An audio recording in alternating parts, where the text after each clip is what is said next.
70幾歲啦，時間真係唔等人。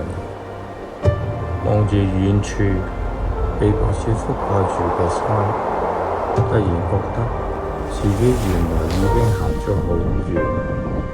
回頭一望，人生就好似一陣風咁，吹過就散。人活咗大半世，仲可以有咩遺憾呢？乜都放低啦，能夠企喺呢度，再望多一眼呢個世界，我已經覺得賺咗啦。趁仲行得啦，仲望得嘅時候，好好咁望。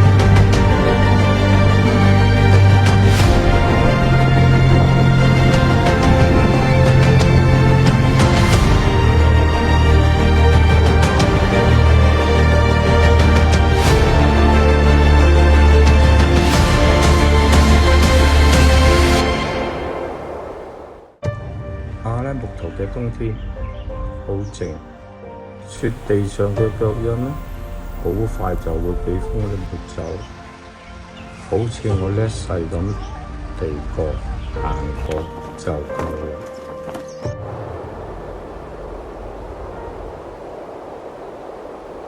後生嗰陣，總以為來日方長，好多地方可以慢慢去，好多說話可以第日再講。所謂以後，往往係最靠唔住嘅承諾。風景唔等人，人生更加唔會等人。一路行嚟，腦海不時浮現一啲老朋友嘅面孔，有啲行下行下就散咗，有啲已經永遠停留喺某一個年份。原來死亡並唔一定係突然降臨嘅，更多嘅時候係靜靜咁將一個人從你嘅世界帶走。李 Sir， 我掛住你。曾經一齊飲酒傾理想，抱怨失戀嘅人，而家呢，只可以喺記憶入面點頭圈。可以睇風景嘅時候就唔好低頭，可以陪伴嘅時候就唔好敷衍，可以講出口嘅牽掛就唔好留後遺憾。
人生嘅意義，從來唔係在於行咗幾遠，而係在於仲可唔可以喺某一個冬天嘅異鄉，同自己講一句：此刻我冇去到。Forward, I am missing you.